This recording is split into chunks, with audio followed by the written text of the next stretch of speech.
याद करिए जंतर मंतर पर कौन नहीं बैठा था। प्रियंका जी चली आई। आम आदमी पार्टी तो पूरा खाने पाने की व्यवस्था कर रही थी। लेफ्ट राइट जो आप देखते हैं ना, यहाँ कोई बचा था? मेरी फांसी की मांग हो रही थी, जिंदा जला देने की मांग हो रही थी। अब वो लोग अपने गिरबान में देखें। करीब 3.5 साल लंबी कानूनी जंग और आखिर में मिली एक ऐसी जीत जिसने बृजभूषण शरण सिंह के चेहरे पर चंद मिनटों में मुस्कान बिखेर दी। जी हां, भारतीय कुश्ती महासंघ के पूर्व अध्यक्ष के लिए सोमवार 2 अगस्त का दिन बड़ी राहत लेकर आया। महिला पहलवानों की ओर से लगाए गए यौन उत्पीड़न के गंभीर आरोपों से घिरे बृजभूषण शरण सिंह को दिल्ली की राउज एवेन्यू कोर्ट से क्लीन चिट मिल गई। सोमवार 2 अगस्त 2026 को अदालत ने इस बहुचर्चित मामले में अपना ऐतिहासिक और चौंकाने वाला फैसला सुनाया। कोर्ट ने बृजभूषण शरण सिंह के साथ साथ WFI के पूर्व सहायक सचिव विनोद तोमर को सभी आरोपों से पूरी तरह बरी कर दिया है। अदालत ने अपने फैसले में स्पष्ट किया कि अभियोजन पक्ष यानी प्रोसिक्यूशन की ओर से पेश किए गए सबूत बृजभूषण शरण सिंह के खिलाफ आरोपों को साबित करने के लिए पर्याप्त नहीं थे। कोर्ट ने पाया कि उनके दिए गए बयानों में कई विरोधाभास मौजूद थे। अदालत से बाइज्जत बरी होने के तुरंत बाद ही उन्हें बधाई देने वालों का तांता लग गया। जब बृजभूषण अपनी कार में थे तभी लोग उनसे हाथ मिलाकर बधाई देते दिखे। इस दौरान जब मीडिया ने उनसे बात की तो उन्होंने लोकप्रिय चौपाई सुनाकर अपना जवाब दिया।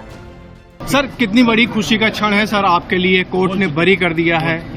सर, जो राजनीतिक रास्ता आपका रुक गया था सफर, वो फिर दोबारा शुरू करेंगे? वही जो राम रच रखा।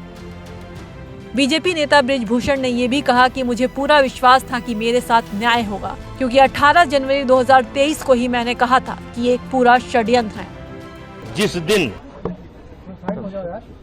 यानी 18 जनवरी 2023 को आप लोग यहाँ पर मौजूद थे और तब मैंने कहा था कि ये एक साजिश है, षड्यंत्र है, और अगर मेरे ऊपर कोई आरोप सही पाया जाएगा तो मैं स्वतः फांसी पर लटक जाऊंगा। मैं सामने वाले को नहीं जानता हूं कि सामने वाले के दिल में क्या है, लेकिन मैं अपने आप को जानता था और मुझे पूरा विश्वास था कि मेरे साथ न्याय होगा और मेरे साथ न्याय हुआ। और कभी मैंने अपने आप को अपराधी महसूस ही नहीं किया।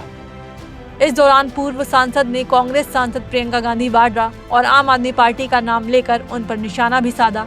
अपने दबंग लहजे में बोले, जो लोग जंतर मंतर पर मेरी फांसी की सजा की मांग कर रहे थे अब वो अपने गिरेबान में देखें। याद करिए जंतर मंतर पर कौन नहीं बैठा था? प्रियंका जी चली आई। आम आदमी पार्टी तो पूरा खाने पाने की व्यवस्था कर रही थी। लेफ्ट राइट जो आप देखते हैं ना, यहाँ कोई बचा था? मेरी फांसी की मांग हो रही थी, जिंदा जला देने की मांग हो रही थी। अब वो लोग अपने गिरबान में देखें, समय आने पर जवाब दिया जाए। आइए समझते हैं इस पूरे मामले की शुरुआत कैसे हुई थी। 6 महिला पहलवानों ने भारतीय कुश्ती महासंघ के पूर्व अध्यक्ष बृजभूषण शरण सिंह पर यौन उत्पीड़न, पीछा करने और आपराधिक धमकी देने जैसे गंभीर इल्जाम लगाए थे। 18 जनवरी 2023 को देश के शीर्ष पहलवानों ने दिल्ली के जंतर मंतर पर बृजभूषण शरण सिंह के खिलाफ मोर्चा खोलते हुए धरना शुरू किया। 19 जनवरी 2023 को प्रदर्शनकारी पहलवानों की मुलाकात बबीता फोगाट और तत्कालीन खेल मंत्री अनुराग ठाकुर से हुई। इसके बाद 20 जनवरी को विनेश फोगाट ने प्रधानमंत्री कार्यालय, अमित शाह और अनुराग ठाकुर को पोस्ट कर आधिकारिक शिकायत दर्ज कराई।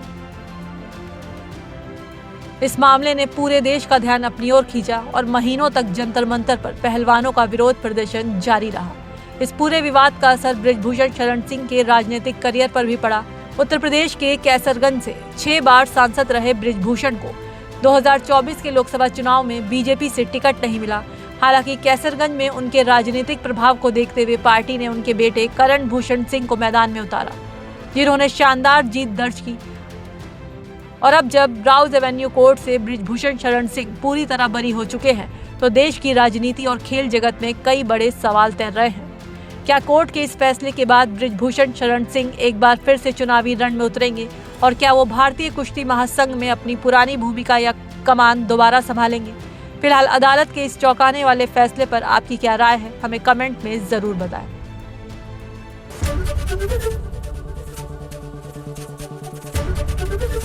एबीपी गंगा, खबर आपकी, जुबान आपकी।